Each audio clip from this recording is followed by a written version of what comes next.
SD news కి స్వాగతం. నేను సుధా. బులెటిన్ల ముందుగా హెడ్లైన్స్. విశాఖ సాగర్ తీరంలో హర్ ఘర్ తిరంగా యాత్రను జయప్రదం చేయండి. పీజీఆర్ఎస్ సమీక్షలో జిల్లా కలెక్టర్ హరీందర్ ప్రసాద్ పిలుపు. వరల్డ్ డైరీ ఫార్మ్ సెంటర్లో రోడ్డు ప్రమాదం. వ్యాన్ ఢీకొట్టిన ఘటనలో ఓ వ్యక్తి మృతి, గోవులు మృత్యువాత. డంపింగ్ యార్డ్ సమస్యకు శాశ్వత పరిష్కార మార్గం చూపించాలి. గాజువాకలో యార్డును పరిశీలించిన ఎమ్మెల్యే పల్లా, కమిషనర్ కేతన్ గార్గులు. తమ సమస్యలు పరిష్కరించాలంటూ ఆటో డ్రైవర్ల ఆందోళన. ఎన్నికల్లో ఇచ్చిన హామీలు అమలు చేయాలని డిమాండ్. భారత స్వాతంత్ర్యానికి 79 సంవత్సరాలు పూర్తయిన సందర్భంగా కేంద్ర పర్యాటక శాఖ ఆదేశాల మేరకు ఈ నెల 12వ తేదీ సాయంత్రం విశాఖ బీచ్ రోడ్లో హర్ ఘర్ తిరంగా యాత్రను నిర్వహించాలని జిల్లా కలెక్టర్ హరీందర్ ప్రసాద్ అధికారులను ఆదేశించారు. ప్రజలు, యువత యాత్రలో భాగస్వాములు కావాలని పిలుపునిచ్చారు. కలెక్టరేట్లో ప్రజా సమస్యల పరిష్కార వేదిక సందర్భంగా అధికారులకు ఆదేశాలిచ్చారు. ప్రతి సోమవారం కలెక్టరేట్లో నిర్వహిస్తున్న ప్రజా సమస్యల పరిష్కార వేదికకు ప్రజల నుంచి విశేషమైన స్పందన లభిస్తుంది. సోమవారం నిర్వహించిన పీజీఆర్ఎస్ లో జిల్లా వ్యాప్తంగా 313 వినతులు అందాయి. ఇందులో అత్యధికంగా రెవెన్యూ విభాగానికి 130, జీవీఎంసీకి 82, పోలీసుకు 15, ఇతర ఫిర్యాదులు 86 ఉన్నాయి. జేసీ మయూర్ అశోక్ తో కలిసి కలెక్టర్ హరీందర్ ప్రసాద్ ప్రజల నుండి వినతులు స్వీకరించారు. ప్రజా సమస్యల పరిష్కార వేదికలో ఫిర్యాదు చేస్తున్నా పట్టించుకోవడం లేదని, తూతూ మంత్రంగా వినతులు పరిశీలిస్తున్నారని పలువురు ఆరోపించారు. నగరంలోని ఒక ప్రైవేట్ స్కూల్ను విద్యను వ్యాపారం చేసిందని ఫిర్యాదు చేసినప్పటికీ జిల్లా విద్యాశాఖ అధికారులు పట్టించుకోవడం లేదని తల్లిదండ్రులు ఆవేదన వ్యక్తం చేశారు. స్లాబ్ పేరుతో ఫీజులు, టర్ముల పేరుతో భారీగా డబ్బులు వసూలు చేస్తూ విద్యను వ్యాపారం చేస్తున్నారని ఆరోపించారు. దీనిపై కలెక్టర్కు ఫిర్యాదు చేస్తే విద్యాశాఖ అధికారులను ఆదేశించారని, వారు కూడా తూతూ మంత్రంగానే సమాధానాలిచ్చి ఫిర్యాదులు పరిష్కరిస్తున్నట్టుగా చూపించి క్లోజ్ చేశారని తెలిపారు. అయితే తమ సమస్య మాత్రం పరిష్కారానికి నోచుకోలేదని ఆవేదన వ్యక్తం చేశారు. పేరు ఆసిమ్ అండి. మా పాప టింపనీ స్కూల్లో చదువుతుంది. టింపనీ గాజువాక స్టీల్ సిటీలో. ప్రతి సంవత్సరం ఫీజు హైక్స్ అవుతుంటాయి. హైక్స్ ప్రతిసారి 15% రేస్ చేస్తారు. అది కాక స్లాబ్ రేట్స్ అని ప్రతి స్టాండర్డ్కి. ఇప్పుడు నా కూతురు లాస్ట్ ఇయర్ నేను కట్టిన ఫీజు 63,000. ఇప్పుడు 7th వెళ్ళిందని స్లాబ్ పెంచారు. ఆ స్లాబ్ పెంచిన వెంటనే నా కూతురు ఫీజు ఇప్పుడు 82,200 ఎంత అయిందండి. అంటే దగ్గర నా కూతురికి పెంచింది 20,000. 7th చదువుతుందండి.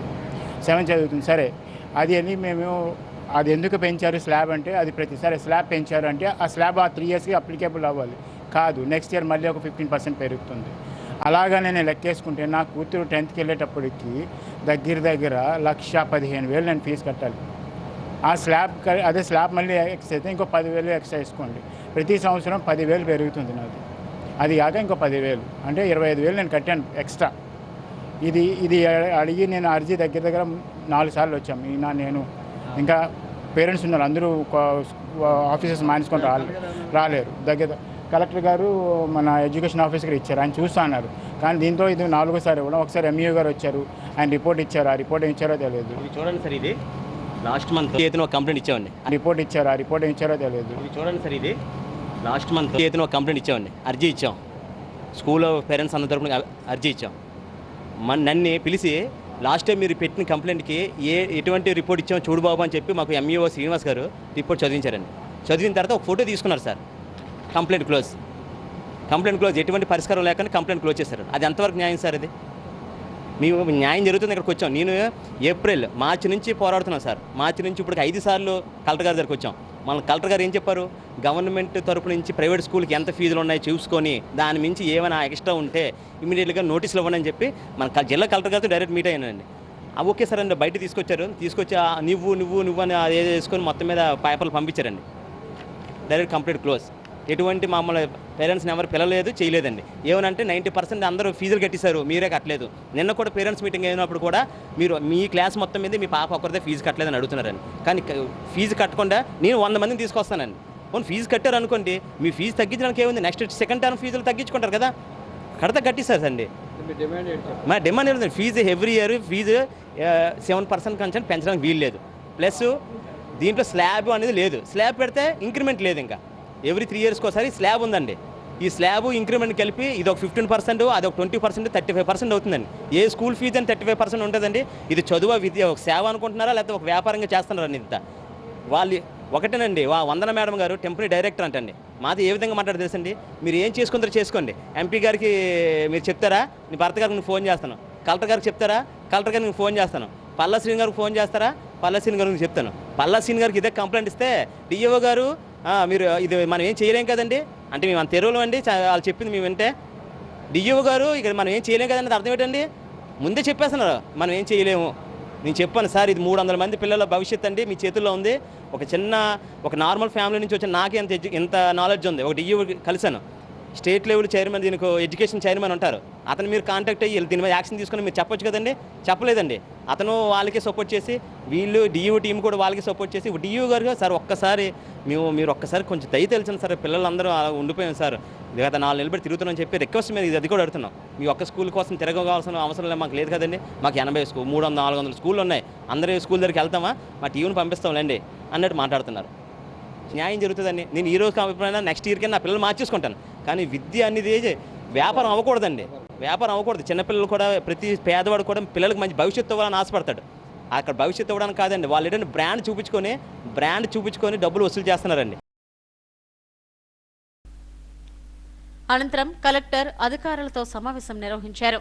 ఈ నెల 15న పోలీస్ పెరేడ్ గ్రౌండ్లో స్వాతంత్ర దినోత్సవ వేడుకలకు ఏర్పాట్లు చేయాలని ఆదేశించారు. జాతీయ రహదారిపై వ్యాన్ ఓ వ్యక్తిని ఢీకొట్టిన ఘటనలో ఆ వ్యక్తి అక్కడికక్కడే మృతి చెందాడు. నరసన్నపేట నుండి విశాఖ పూర్ణ మార్కెట్కు వ్యాన్లో గోవులను రహస్యంగా తరలిస్తున్నారు. పాత డైరీ ఫామ్ దగ్గరకు వచ్చేసరికి ఆ వ్యాన్ ఓ వ్యక్తిని ఢీకొట్టాడు. ఈ ప్రమాదంలో ఆ వ్యక్తి అక్కడికక్కడే మృతి చెందాడు. ఈ ఘటనలో కొన్ని గోవులు కూడా చనిపోయాయి. పోలీసులు ఘటనా స్థలానికి చేరుకుని మృతదేహాన్ని పోస్టుమార్టంకు తరలించారు. కేసు నమోదు చేసి దర్యాప్తు చేస్తున్నారు. గోవులు ఎక్కడికి తరలిస్తున్నారన్న దానిపై పోలీసులు ఆరా తీస్తున్నారు.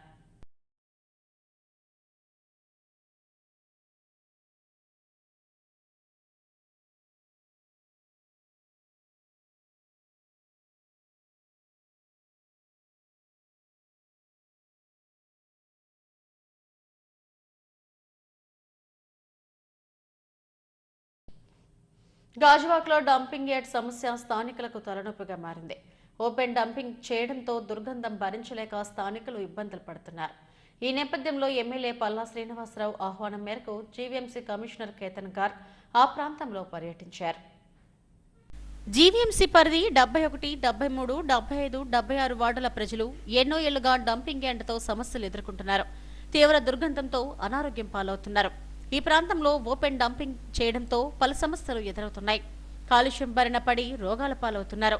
ఈ నేపథ్యంలో స్థానిక ఎమ్మెల్యే పల్లా శ్రీనివాసరావు జీవీఎంసీ కమిషనర్ను ఈ ప్రాంతంలో పర్యటించాలని కోరారు. కమిషనర్ కేతన్ గార్గ్తో కలిసి డంపింగ్ యార్డ్ ప్రాంతంతో పాటు పలు ఏరియాల్లో పర్యటించారు. ప్రజలు ఎదుర్కొంటున్న సమస్యలను కమిషనర్కు వివరించారు. డంపింగ్ యార్డుతో ప్రజలు తీవ్ర ఇబ్బందులు పడుతున్నారని ఎమ్మెల్యే పల్లా శ్రీనివాసరావు అన్నారు. ఇక్కడి నుంచి యార్డును తరలిస్తే బాగుంటుందని, లేని పక్షంలో క్లోజ్ డంపింగ్ యార్డు ఏర్పాటు చేయాలని కోరారు. దీంతో పాటు కొత్త గాజువాక రాజీవ్ మార్గ్లో 100 అడుగుల రోడ్, సెంట్రల్ ఐలాండ్ ఏర్పాటు చేయాలని ప్రతిపాదించారు. బీసీ రోడ్, కాకతీయ జంక్షన్ నుండి పెద్దగెంటెడ గాంధీ విగ్రహం వరకు ఇరువైపులా సర్వీస్ ఏర్పాటు చేయాలని కోరారు. 76 వార్డులో ఉన్నటువంటి ఈ డంపింగ్ యార్డ్, ఎందుకంటే ఈ చుట్టుపక్కల ప్రజలు చాలా ఇబ్బంది పడుతున్నారు. ఇది ముఖ్యంగా ఈ ఓపెన్ డంపింగ్ చేసేటప్పుడు ఆ స్మెల్కి ఈ చుట్టుపక్కల ఉన్నటువంటి ప్రజలు కొంచెం అనారోగ్యం పాలవ్వడం, ఇబ్బందులు పడడం ఆ స్మెల్ వల్ల. అలాగే అక్కడ ఉన్నటువంటి వాల్యూస్ పడిపోవడం. రియల్ ఎస్టేట్ కొనుక్కున్నట్టు చాలా రోజుల క్రితం కొనుక్కున్నారు, ఇప్పుడు చూస్తే ఆ వాల్యూస్ కూడా పెద్ద పెరక్కంటున్నటువంటి పరిస్థితి. అందుకని కమిషనర్ గారిని తీసుకొచ్చి వారికి ఈ సమస్యలంతా మేము చెప్పడం జరిగింది. ఇటు నోవస్ లో కూడా చాలా వాల్యూస్ అన్ని పడిపోయి చాలా ఇబ్బంది పడుతున్నటువంటి పరిస్థితిని మరి కమిషనర్ గారికి ఎక్స్ప్లెయిన్ చేయడం జరిగింది, వాళ్ళు చూపించడం జరిగింది. అలాగే కార్పొరేట్స్ అందరూ కూడా ఇందులో పాల్గొన్నారు. వాళ్ళు చాలా సానుకూలంగా స్పందించారు. మేము అడిగేది ఏంటంటే ఇది మొత్తం క్లోజ్ చేస్తే బాగుంటుంది. క్లోజ్ అంటే ఉద్దేశం షిఫ్ట్ చేస్తే ఇంకా మంచిదే.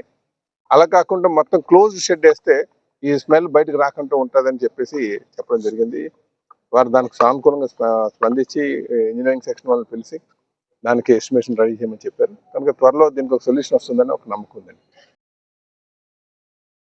ఇక్కడ ప్రజలు ఎదుర్కొంటున్న డంపింగ్ యార్డ్ సమస్యను పరిష్కరించేందుకు కృషి చేస్తానని జీవీఎంసీ కమిషనర్ కేతన్ గారు అన్నారు. క్లోజ్డ్ డంపింగ్ యార్డ్ ఏర్పాటు చేసే అంశాన్ని కూడా పరిశీలిస్తున్నామని చెప్పారు. 76 వార్డులో ఉన్న డంపింగ్ యార్డ్, కార్పొరేషన్ డంపింగ్ యార్డ్కి విజిట్ చేయడం జరిగింది.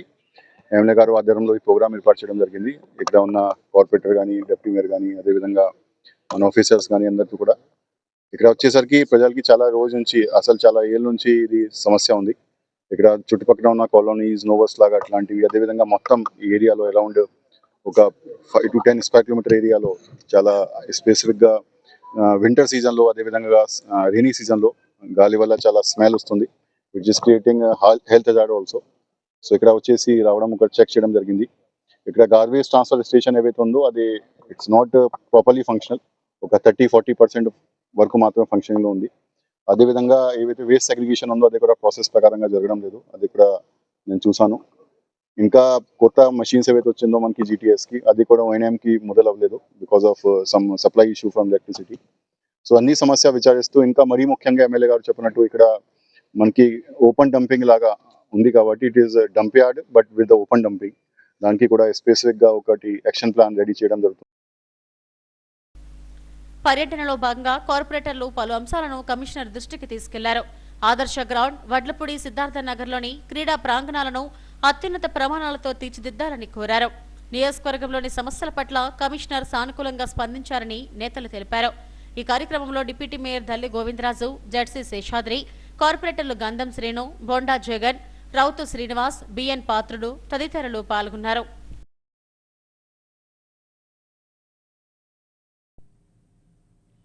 ఆటో మోటార్ కార్మికుల ఆదాయాన్ని గడ్డకొట్టే మహిళలకు ఉచిత బస్సు పథకం ప్రతిపాదనపై పునఃపరిశీలన చేయాలని ఏఐటీయూసీ డిమాండ్ చేసింది. అయితే ఈ పథకాన్ని తాము స్వాగతిస్తున్నా తమ ఉపాధికి దెబ్బ లేకుండా చూడాలని కోరారు. ఈ మేరకు కలెక్టర్ కార్యాలయం ఎదుట నిరసన తెలిపారు. స్వయం ఉపాధిని ఏర్పాటు చేసుకుని ఆటోలే జీవనాధారంగా బ్రతుకుతున్నామని ఏఐటీయూసీ జిల్లా ప్రధాన కార్యదర్శి వాసుబాబు అన్నారు. ఉచిత బస్సు ప్రతిపాదనను స్వాగతిస్తున్నామని, అయితే తమ ఆదాయం మెరుగుపడే విధంగా ప్రభుత్వం చర్యలు తీసుకోవాలని కోరారు. అనంతరం కలెక్టర్కు వినతి పత్రం అందజేశారు. జిల్లా ప్రధాన కార్యదర్శి, మా పేరు సిహెచ్ కాసుబాబు. ఈరోజు కేంద్ర రాష్ట్ర ప్రభుత్వాలు అవలంబిస్తున్న ఆటో కార్మికులు వ్యతిరేక చట్టాలను రద్దు చేయాలి. అదేవిధంగా ఈ ఆగస్టు 15కు మహిళలకు ఉచిత బస్సు సౌకర్యం ఇస్తారనేది స్వాగతిస్తున్నాం. అదేవిధంగా ఆటో డ్రైవర్లు ఆదుకునే విధంగా పునర్పరిశీలన చేసి ఆటో డ్రైవర్లు ఆదుకోవాలి. ఒక పక్క ఆటో డ్రైవర్లకు నష్టదాయకమైన జీవో నెంబరు 2131 గజెట్ నోటిఫికేషన్ 894 వెంటనే రద్దు చేయాలి. అదేవిధంగా పిఎఫ్, ఈఎస్తో ప్రత్యేకమైన సంక్షేమ బోర్డు ఏర్పాటు చేయాలి. అట్లాగే ఇప్పుడు ఏదైతే ఓలా, ఊబరు ప్రైవేట్ సంస్థలు ఉన్నాయో దాన్ని రద్దు చేసి ప్రభుత్వమే సహకారి ట్యాక్సీ యాప్ను రూపొందించి ఇవ్వాలి. అర్హులైన ఆటో డ్రైవర్లకు పక్కా గృహాలు నిర్మించాలి. అదేవిధంగా ఆటో డ్రైవర్లకు నగరంలో పార్కింగ్ స్థలాలు ఇచ్చేంత వరకు ఆటో డ్రైవర్ సమస్యలపై నిరంతరం పోరాడతాం. అదేవిధంగా ఈరోజు చూస్తుంటే పెట్రోలు, డీజిలు, సిఎన్జి గ్యాస్ కూడా సబ్సిడీలో ఇచ్చి, అదేవిధంగా జాతీయ బ్యాంకుల్లో రుణాలు ఇచ్చి, ఏదైతే మహిళలకు, డ్వాక్రా మహిళలకు 25 పైసలు వడ్డీలకి రుణాల మాదిరిగా ఆటో డ్రైవర్లకు రుణాలు ఇచ్చి ఆదుకోవాలి. లేని పక్షంలో మరింత ఉధృతం చేసి వచ్చిన సంఘాలతో కలుపుకొని పోరాటం ఉధృతం చేస్తాం. మరికొన్ని విషయాలు ఏంటంటే, మరోపక్క ప్రైవేట్ సంస్థలు వచ్చి కేంద్ర రాష్ట్ర ప్రభుత్వాలు ఉద్యోగాలు ఇస్తానని, నిరుద్యోగ భృతి ఇస్తానని చెప్పి ఈనాటికి 16 నెలలు అయింది. కేంద్ర ప్రభుత్వం ఏమో 12 సంవత్సరాలు అయింది. అది అటక మీదే ఉన్నాయి తప్ప కింద దిగి ప్రజలకు పంచే విధంగా ఏవీ లేవు. అదేవిధంగా ఈరోజు చూస్తుంటే ఉన్నత చదువులు చదువుకొని ఉద్యోగాలు లేక ఈ పథకాలు అనేది పెట్టాలి. అది లేనప్పుడు ఇక్కడ వాహన మిత్ర అన్నారు, మీరు 15 నెలలు అవుతుంది. ఇప్పటికి అవుతున్నా కూడా వాహన మిత్ర 15,000 రూపాయలు నేటి వరకు ఇవ్వలేదే. ఈరోజు ఏదో 6 సూపర్ 6 అని ప్రకటించి ఒక 3 ఇచ్చారు, మిగతా 3 అనేది ఇవ్వలేదు. మరి దీనికి సంబంధించి వాహన మిత్ర వెంటనే రిలీజ్ చేయాలని, 2 ఈరోజు బస్సులు పెడుతున్నారు కాబట్టి ఆ బస్సులకు సంబంధించి ఈరోజు ఆటో డ్రైవర్ల ఆదాయం పెరిగే విధంగా మీరు చర్యలు తీసుకోవాలి. చర్యలు తీసుకొని ఈరోజు పెట్రోలు డీజిల్ ఏదైతే సిఎన్జి గ్యాస్ ఏదైతే ఉందో దీని మీద రాష్ట్ర ప్రభుత్వం ట్యాక్సే 32 రూపాయలు వేస్తున్నారు. మరి కేంద్రంలో ఒక 30 రూపాయలు వేస్తుంది. అంటే 62 రూపాయలు మీరు ట్యాక్సుల రూపంలో తీసుకుపోతున్నారు. దాన్ని కనీసం సబ్సిడీ ద్వారా ఇస్తే ఈరోజు ఆటో డ్రైవర్లు అనేది మీరు ఆ ఉచిత బస్సులకి కొంత వీళ్ళకి ఆ సబ్సిడీ ఇస్తే మెరుగుపడే అవకాశం ఉంటుంది. కాబట్టి ప్రభుత్వాన్ని హెచ్చరిస్తున్నాం. ఇప్పటికైనా మీరు పునఃపరిశీలన చేయాలి. రెండోది వీళ్ళు సంవత్సరానికి ప్రతి ఆటో డ్రైవర్ కూడా వేలాది రూపాయలు ఇన్సూరెన్స్ రెన్యువల్ రూపంలో వేలాది రూపాయలు కడుతున్నారు. దాని నుంచి సెస్ రూపంలో 1% కేటాయిస్తే సంక్షేమ బోర్డు ఏర్పాటు అవుద్ది. నేటి వరకు అవ్వలేదు. ఏ డ్రైవర్ చనిపోయినా కూడా 10 రూపాయలు రావట్లేదు. ఇన్సూరెన్స్ ఉంటే క్లెయిమ్ పెడితే కోర్టుకు వెళ్ళిన తర్వాత 5 సంవత్సరాలు పెడుతున్నా కూడా ఈరోజు డబ్బులు వచ్చే పరిస్థితి అనేది లేదు. కాబట్టి ప్రభుత్వం అనేది ఆలోచన చేసి పిఎఫ్ పిఎస్ఐతో కూడిన సంక్షేమ బోర్డు ఒకటి ఏర్పాటు చేయాలని, నగరంలో అన్ని ప్రాంతాల పార్కింగ్ స్థలాలు ఇవ్వాలి. ఈరోజు ఏదైతే బిఎన్ఆర్ఎస్ అని ఒక చట్టాన్ని అమెండ్మెంట్ చేశారు. ఏ ఆటో డ్రైవర్లను 3 ఎక్కువగానే ఉంటే ఈరోజు నిన్న కాక మొన్న హనుమంతోక నుంచి వెళ్తే అడివరం దగ్గర పోలీసు వారు అడ్డి మీరు కోర్టుకు రావాలి కేసులు కట్టాలని తెచ్చి ఇద్దరిని షూటీ పెడితేనే స్టేషన్ బెయిల్ ఇస్తున్నారు. 41 నోటీస్ ఇచ్చి తర్వాత కోర్టులో ఫైన్ కట్టాలట. అంటే కాంపౌండ్ ఫీజు కూడా ఈరోజు కోర్టులు పంపించే పద్ధతిలో ఈరోజు ఆటో డ్రైవర్ని అన్ని విధాల అంటే అన్ని విధాలు కూడా ఇబ్బందులు పెట్టు ఈరోజు ప్రభుత్వాన్ని చర్యలు తీసుకుంటున్నాం. కూటమి ప్రభుత్వం ఇప్పటికైనా ఒక చర్య తీసుకొని ఆర్టీసీ బస్సులు పెట్టే విధంగా ఏదైతే ఉందో ఇలా ఆదాయం పెరిగేటట్టు కూడా చూడాలని ప్రభుత్వాన్ని డిమాండ్ చేస్తాం.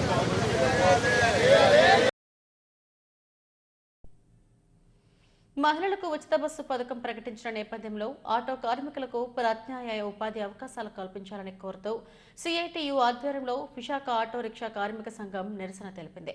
జీవీఎంసీ గాంధీ విగ్రహం ఎదుట చేపట్టిన నిరసనలో తమకు న్యాయం చేయాలంటూ నినాదాలు చేశారు. ఉచిత బస్సు పథకంతో తమకు వచ్చే ఆదాయానికి గండి పడుతుందని సంఘం జిల్లా ప్రధాన కార్యదర్శి సత్యనారాయణ ఆందోళన వ్యక్తం చేశారు. వాహన మిత్ర ద్వారా ఏడాదికి 10,000 అందిస్తామన్న హామీని తక్షణమే అమలు చేయాలని కోరారు. రాష్ట్ర ప్రభుత్వం 15వ ఆగస్టు 15 నుంచి మహిళలకు ఉచిత బస్సు సౌకర్యం కల్పిస్తానని చెప్పి చెప్పడం జరిగింది.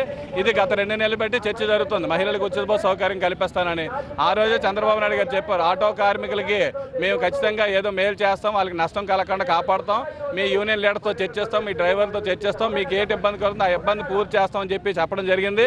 కానీ ఈ రోజుకి రేపు ఇంకా 4 రోజులు ఉంది ఈ ఫ్రీ బస్సులు పెట్టడానికి. కానీ ఈ రోజు వరకు యూనియన్ లీడర్ని పిలవడం కానీ మీకు ఏ నష్టం కలుగుతుందని కానీ చెప్పలేదు. మన ఎయిర్పోర్ట్లో చూస్తున్నాం, ఆటోలో ప్రయాణం చేశారు, ఆటోలో ప్రయాణం చేసి ఫోటోలకే పరిమితం అయ్యారు. కనీసం ఆ ఆటో డ్రైవర్ ఏమయ్యా మీరు ఈ ప్రయాణం చేసినంతసేపు మీకు ఏ నష్టం కలుగుతుంది, మీకు ఇలా పెడదాం అనుకుంటున్నాం, మీరు ఏమనుకుంటున్నాం, మీ డ్రైవర్లు ఏమనుకుంటున్నాం, మేము మంచి చెడ్డని అడిగే పరిస్థితి ఎక్కడ లేదు. ఎలక్షన్ ముందు మాత్రం ప్రకటన చేశారు, వాహన మిత్ర ఈ ప్రభుత్వం 10,000 ఇస్తుంది, నేను 15,000 ఇస్తాను, అలాగే కేరళ మాదిరి వెల్ఫేర్ బోర్డు ఏర్పాటు చేస్తాను, మీ అందరి సంక్షేమం చూస్తాను, నాకు ఓట్లు వేయండి, నన్ను గెలిపించండి అని చెప్పారు. ఇవన్నీ నమ్మి మోటార్ ఆటో కార్మికులు అందరూ కూడా ఈ రోజు ఈ రాష్ట్ర ప్రభుత్వం కూటమి ప్రభుత్వానికి ఓట్లేసి గెలిపించారు. ఈ గెలిపించినప్పటికీ కూడా గెలిచి సంవత్సరం దాటిన తప్ప ఆటోల కోసం మోటార్ల కోసం చర్చించే పరిస్థితి లేదు. పక్క రాష్ట్రాలు చూశారు, మా పక్క రాష్ట్రం ఉచిత బస్సులు సౌకర్యం పెట్టేటప్పుడు చాలా ఇబ్బందులు పడ్డారు. అటు కర్ణాటకలో కానివ్వండి, తెలంగాణలో కానీ చాలా ఇబ్బందులు పడ్డారు. ఆ ఇబ్బందులు చూసానే కనీసం ఈ ప్రభుత్వం ముందుకు వచ్చి చర్చలు జరుపుకోవడం చాలా దుర్మార్గమైనటువంటి చర్య. ఇది ఖచ్చితంగా ఇవ్వండి. మీరు సూపర్ 6 కాబట్టి సూపర్ 10 ఇవ్వండి, అందరికి సంక్షేమం చేయండి, మహిళలకు ఉచిత బస్సులు మహిళలకు మగవాళ్ళకు కూడా ఇచ్చుకోండి. కానీ దానివల్ల నష్టపోతున్న మా ఆటో కార్మికులు ఏం చేస్తారనే విషయాన్ని చెప్పకుండా ఇలా ప్రకటన చేయడం చాలా దుర్మార్గం. ఇప్పటికే జీవో నెంబర్ 21 వచ్చి వేలాది రూపాయల పెనాల్టీలు చెల్లించలేకపోతున్నాం. ఆర్టీసీతో సమానంగా ప్రజా రవాణాలో కీలక పాత్ర వహిస్తున్నటువంటి ఆటో కార్మికులు మా ఆటోలో ప్రయాణం చేసే ప్యాసింజర్ కోసం సంవత్సరానికి 8,000 రూపాయలు ఖర్చు పెట్టి ఇన్సూరెన్స్ కడుతున్నాం. మా ఆటోలో 10 నిమిషాలు కూడా ఎవరు ప్రయాణం చేయరు. అలా ఆటోల కోసం 8,000 రూపాయలు మా కష్టంలో మేము కడుతున్నాం. కానీ ఈ రాష్ట్ర ప్రభుత్వం ఎంత సర్వీస్ చేస్తున్న ఆటో కార్మికులు సర్వీస్ మామూలు లేదు. రోడ్డు మీద ఎక్కడైనా యాక్సిడెంట్ అయితే మేమే హాస్పిటల్ తీసుకెళ్లాలి, ఎవరైనా అర్ధరాత్రి కడుపులో పోస్తే మేమే హాస్పిటల్ తీసుకెళ్లాలి, ఎవరైనా మారుమూల ప్రాంతాలకు వెళ్ళాలని మేమే తీసుకెళ్లాలి. ఎంత సౌకర్యం చేస్తున్నటువంటి ఆటో కార్మిక సంక్షేమం కోసం మాత్రం ఎక్కడ ఆలోచించట్లేదు. కేరళ రాష్ట్రంలో పక్క రాష్ట్రంలో చూస్తున్నారు కదా, ఉచిత బస్సులు కూసి ఎలక్షన్లో గెలడం కాదు, పక్క రాష్ట్రాలు కూడా కేరళ రాష్ట్రంలో కూడా సంక్షేమ బోర్డు ఉంది. ఆటో కార్మికులు అలాంటి సంక్షేమ బోర్డు ఏర్పాటు చేయమని అడిగితే అలాంటిది ఇవ్వలేదు. కాబట్టి ప్రజా రవాణాలో కీలక పాత్ర వహిస్తున్నాం. కాబట్టి మాకు పెట్రోల్ డీజిల్ అనేది ఏదైతే ఉందో సెస్ ఛార్జీ వ్యాట్ ట్యాక్స్ లేకుండా ట్యాక్స్లు లేకుండా మాకు పెట్రోల్ డీజిల్ సబ్సిడీ ధరకు ఇవ్వాలని ఈ సందర్భంగా మేము డిమాండ్ చేస్తున్నాం. దాని మూలంగా మాకు సంక్షేమం వస్తుంది. అలాగే వెల్ఫేర్ బోర్డు అన్నారు, ఆ వెల్ఫేర్ బోర్డు ఏర్పాటు చేయాలి, జీవో నెంబర్ 21 రద్దు చేయాలి. అలాగే ఓలా, ఊబర్, ర్యాపిడో తరహా యాప్ను తీసుకొచ్చి మా అందరికి కూడా సహకారం అందించాలని చెప్పి ఈ సందర్భంగా డిమాండ్ చేస్తా ఉన్నాం. విశాఖ ద్వారకా బస్టాండ్లో ఆర్టీసీ బస్సు ఢీకొట్టిన ఘటన ఓ మహిళ అక్కడికక్కడే మృతి చెందింది.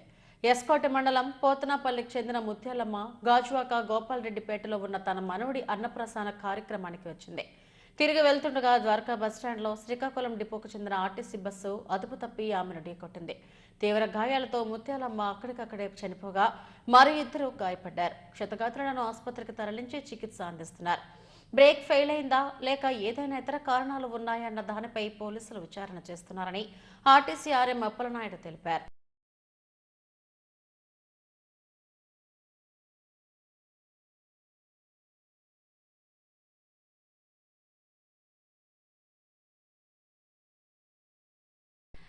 జీవీఎంసీ ప్రజా సమస్యల పరిష్కార వేదికకు 113 వినతులు అందాయి. జీవీఎంసీ ప్రధాన కార్యాలయంలోని పాత సమావేశ మందిరంలో నిర్వహించిన పీజీఆర్ఎస్లో మేయర్ పీలా శ్రీనివాసరావు, కమిషనర్ కేతన్ గార్గులతో కలిసి అర్జీదారుల నుండి వినతులు అందుకున్నారు. ఫిర్యాదుదారుల సమస్యలను నేరుగా విన్న కమిషనర్ నిర్ణీత సమయంలోగా పరిష్కరించాలని ఆదేశించారు.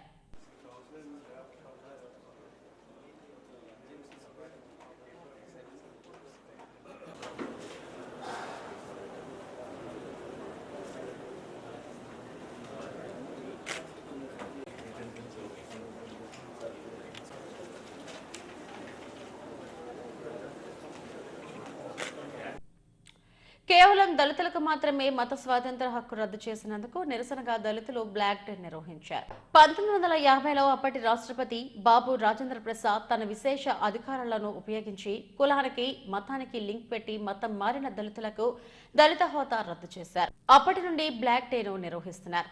జీవీఎంసీ గాంధీ విగ్రహం ఎదుట నిర్వహించిన బ్లాక్ డేలో క్రిస్టియన్ మైనారిటీ కౌన్సిల్ కార్యదర్శి జేమ్స్ కుంపట్ల మాట్లాడారు.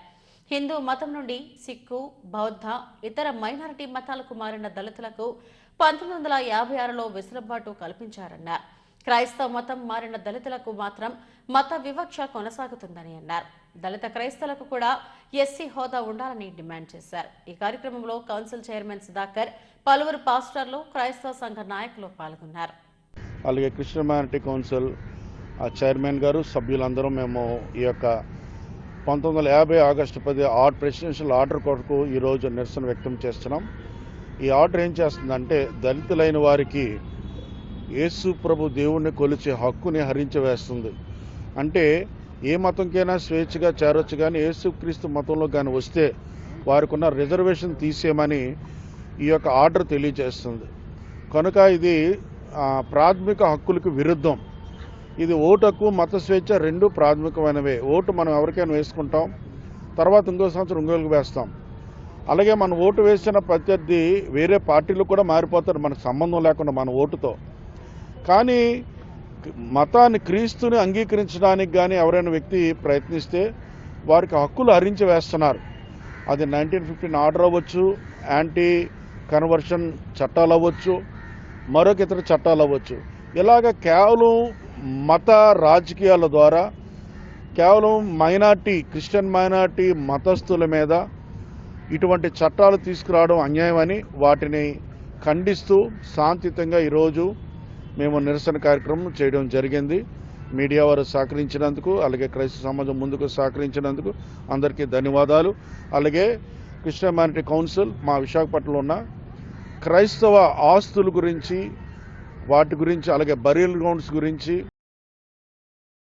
Get on dial app launching ఘనంగా జరిగింది. నగరంలోని ఓ హోటల్లో ఈ యాప్ను బీజేపీ జిల్లా అధ్యక్షుడు పరశురామరాజు, దక్షిణ టీడీపీ ఇన్ఛార్జ్ సుధాకర్, వ్యాపారవేత్త బొత్స సురేష్, ఉత్తర జనసేన ఇన్ఛార్జ్ ఉషా కిరణ్లు ఆవిష్కరించారు.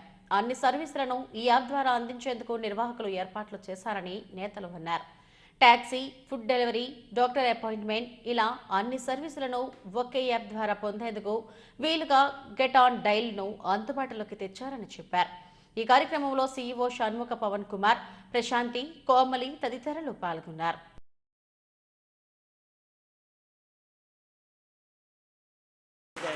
దేశవ్యాప్తంగా అభివృద్ధి చెందాలని ఇటువంటి యాప్ తీసుకొచ్చిన పవన్కి ధన్యవాదాలు తెలియజేస్తూ all the best. Thank you. Mister Pavan and his team get on dial app just dial లాగే వీరు కూడా ముందుకెళ్ళి ఆ ఫెసిలిటీస్ అన్నీ కూడా వీళ్ళు ప్రొవైడ్ చేసి విశాఖపట్నంలో మంచిగా ముందుకెళ్ళి ప్రతి ఒక్కరికి కూడా అందుబాటులో ఉండేటట్టు ఈ యాప్ని అభివృద్ధి చేసుకోవాలని కోరుకుంటూ అందరికీ ధన్యవాదాలు. ఫుడ్ డెలివరీ ఉంటుంది, లోకల్ సర్వీసెస్ ఉంటాయి, బైక్ ట్యాక్సీ ఉంటుంది. సో వన్ ప్లాట్ఫామ్ అండి అన్ని సర్వీసెస్కి. మనం వైజాగ్ నుంచి లాంచ్ చేస్తున్నాం, ఆల్ ఓవర్ ఇండియా స్టార్ట్ చేయడానికి ప్లాన్ చేస్తున్నాం అండి. సో అందరూ మమ్మల్ని బ్లెస్ చేస్తారని చెప్పి, యాప్ యూజ్ చేస్తారని చెప్పి. స్విగ్గీ, జొమాటో పాత్రను మించి కూడా ఈ జినీ చేసే పార్సల్ సర్వీస్ కానీ, ఈ బైకులు ప్రొవైడ్ చేసే సర్వీస్ కానీ అన్నీ వన్ ప్లాట్ఫామ్ మీద ఇవన్నీ తీసుకొచ్చి మన వైజాగ్ కుర్రోళ్ళు పెట్టడం కూడా చాలా అభినందనీయం, చాలా హర్షదాయకం. సో ఇది మరింత దినదినాభివృద్ధి చెంది ఈ పవన్ తాలూకా నేతృత్వంలో మంచిగా వైజాగ్ ప్రజలకి సేవలు అందించి ఇదొక పేరు ప్రఖ్యాతులు గడించాక ఇది రాష్ట్రవ్యాప్తమై తెలుగు రాష్ట్రాలని మరింతగా విస్తరించి అనేక రాష్ట్రాల్లో అభివృద్ధి చెందాలని, ఒక స్టార్టప్ ఒక మంచి స్థాయికి వెళ్ళాలని ఆకాంక్షిస్తూ మంచి అవకాశాన్ని మాకు ఇచ్చినందుకు పవన్కి అందరికీ కూడా ధన్యవాదాలు. ప్రజలకి మరింతమైనటువంటి నాణ్యమైన సేవలు అందించాలి, మరింత త్వరితగతంగా వాళ్ళ అవసరాలు తీర్చాలన్న ఆలోచనతో సోదరులు పవన్ కుమార్ గారు గెట్ ఆన్ డైల్ అనే యాప్ని క్రియేట్ చేయడం అనేది చాలా సంతోషదాయకం. మనం ఏ రకంగా అయితే ఇప్పటివరకు స్విగ్గీ, జొమాటో లాంటి యాప్స్ని ఏ రకంగా అయితే ప్రోత్సహించి ప్రజల మధ్యలోకి తీసుకువెళ్ళి మరింతగా ఆ సేవల్ని అందుకుంటూ వాళ్ళని ప్రోత్సహించామో, ఆ దిశగా ఈరోజు మన విశాఖపట్నం వాసి మరి ఎంతో దీని మీద స్టడీ చేసి కొన్ని సంవత్సరాలుగా దీని మీద అధ్యయనం చేసి ఈ యాప్ని తీసుకురావడం, ఇతని వెనక కృషి చేసినటువంటి స్టాఫ్ అందరికీ కూడా అభినందనలు తెలియజేస్తూ, మరి ప్రజలందరూ కూడా విశాఖపట్నం వాసులు అలాగే రాష్ట్ర ప్రజలందరూ కూడా దీన్ని వినియోగించుకొని ఈ యాప్ ప్రజల్లోకి మరింతగా ముందుకు వెళ్లాలని మనస్ఫూర్తిగా కోరుకుంటున్నాను. పూడిమడక సాగర్ తీరంలో మత్స్యకారుల వలకు భారీ చేప చిక్కింది. సుమారు 500 కేజీల సొరచేపను బయటకు తీసుకొచ్చారు. ఎంత భారీ చేప దొరకడంతో స్థానికులు ఒక్కసారిగా చూడటానికి తీరానికి వచ్చారు. సొరచేపకు తాళ్లు కట్టి కర్రల సాయంతో తీసుకెళ్లారు. సొరచేపకు మార్కెట్లో మంచి డిమాండ్ ఉంది.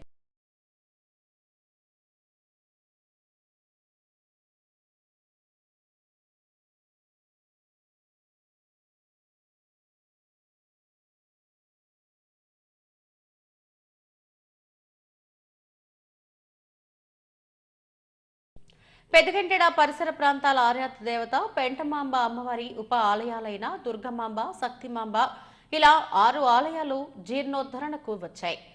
ఈ నేపథ్యంలో ఆలయాలను పడగొట్టి కొత్త దేవాలయాలు నిర్మించనున్నారు. ఈ సందర్భంగా సంప్రోక్షణ కార్యక్రమానికి శ్రీకారం చుట్టారు. పురాతన దేవాలయాలుగా ఉన్న ఈ 6 ఆలయాలను పునర్నిర్మించేందుకు ఆలయ కమిటీ నిర్ణయించిందని ప్రధాన అర్చకుడు సుబ్రహ్మణ్యేశ్వర శర్మ తెలిపారు. ఈ నెల 17న సంప్రోక్షణ నిర్వహించి అమ్మవార్ల విగ్రహాలను తరలించి అమ్మవార్లకు ప్రత్యేక పూజలు చేస్తామన్నారు. ఆలయ నిర్మాణానికి భక్తులు, దాతలు సహకరించాలని ఆలయ కమిటీ సభ్యులు పులి రమణారెడ్డి కోరారు. అన్నీ కూడా జీర్ణోద్ధరణ చేయడం అంటే ఆ టైం అయిపోయిందని ఆ గుళ్ళకి తొలగించడం. ఆ తొలగించే ముందు ఆ గృహంలో ఆ దేవాలయంలో ఉన్నటువంటి అమ్మవారిని క్షేమంగా జీర్ణోద్ధరణ చేసి ఉద్వాసన చెప్పి తీసుకుని వచ్చి ఒక వేదిక ఏర్పాటు చేసి ఆ వేదిక మీద ఆవాహన చేసి కలశ మీద ఆ యొక్క అమ్మవారి యొక్క జీవ కళలన్నీ కూడా అందులో పెట్టి ఆ కళలకి రోజు పూజ చేస్తూ ఉంటాం. ఈ దేవాలయం కంప్లీట్ అయిపోయిన తర్వాత ఆ యొక్క ఏ అమ్మవారికి ఆ అమ్మవారికి ప్రతిష్ఠ జరుగుతుంది. మళ్ళీ కలశంలో ఉన్నటువంటి జీవాన్ని మళ్ళీ అమ్మవారికి పోస్తారు. దీన్నే జీర్ణోద్ధరణ కార్యక్రమం అంటారు. రేపు 17వ తారీఖు ఆదివారం నాడు అన్ని దేవాలయాలకి ఒకే సమయంలో గ్రామ పెద్దలు, దొడ్డి పెద్దలు, గ్రామస్తులు, అన్ని ఆలయ కమిటీలు అందరికీ ప్రజలందరికీ కూడా ప్రత్యేకమైనటువంటి ధన్యవాదాలు తెలియజేస్తూ, మరి ఈరోజు పెద్దలు చెప్పినట్లుగా గత నెల 2 నెలల నుంచి కూడా సమావేశాలు ఏర్పాటు చేయడం జరుగుతూ ఉంది. ఏదైతే మనకి పెంటమాంబ గుడిని ఆనుకో ఉన్నటువంటి 6 గుడులు నిర్మాణం చేపట్టాలన్నట్టు దాని మీద తీర్మానం చేయడం జరిగింది. దాని ప్రకారం ఈరోజు మరి శంకుస్థాపన కార్యక్రమం జరుగుతుంది. ఈ యొక్క కార్యక్రమంలో పెద్దలందరూ పాల్గొని ఈ యొక్క కార్యక్రమం జయప్రదం చేసినందుకు ధన్యవాదాలు. ముఖ్యంగా ఏంటంటే రేపు జరుగుతున్నటువంటి కార్యక్రమం శంకుస్థాపన కార్యక్రమంతో పాటు ముఖ్యంగా ప్రతి గ్రామంలో ఉన్నటువంటి కుటుంబ సభ్యులు అమ్మవారు భక్తు భావంతో డొనేషన్స్ గుడికి ముఖ్యంగా కావాల్సింది ఏంటంటే నిర్మాణం కోసం డొనేషన్స్ అందరూ కూడా ఇవ్వాలని నిలుముకు గ్రామ పంచాయతీ పెద్దల తరఫున అందరం కూడా కోరుకుంటున్నాం. హెడ్లైన్స్ మరోసారి. విశాఖ సాగర్ తీరంలో హర్ ఘర్ తిరంగా యాత్రను జయప్రదం చేయండి. పీజీఆర్ఎస్ సమీక్షలో జిల్లా కలెక్టర్ హరీందర్ ప్రసాద్ పిలుపు. వరల్డ్ డైరీ ఫార్మ్ సెంటర్లో రోడ్డు ప్రమాదం. వ్యాన్ ఢీకొట్టిన ఘటనలో ఓ వ్యక్తి మృతి, గోవులు మృత్యువాత. డంపింగ్ యార్డ్ సమస్యకు శాశ్వత పరిష్కార మార్గం చూపించాలి. గాజువాకలో యార్డును పరిశీలించిన ఎమ్మెల్యే పల్లా, కమిషనర్ కేతన్ గార్గులు. తమ సమస్యలు పరిష్కరించాలంటూ ఆటో డ్రైవర్ల ఆందోళన. ఎన్నికల్లో ఇచ్చిన హామీలు అమలు చేయాలని డిమాండ్. ఇవి ఇప్పటి వరకు నా బులెటిన్ అప్డేట్స్. నమస్తే.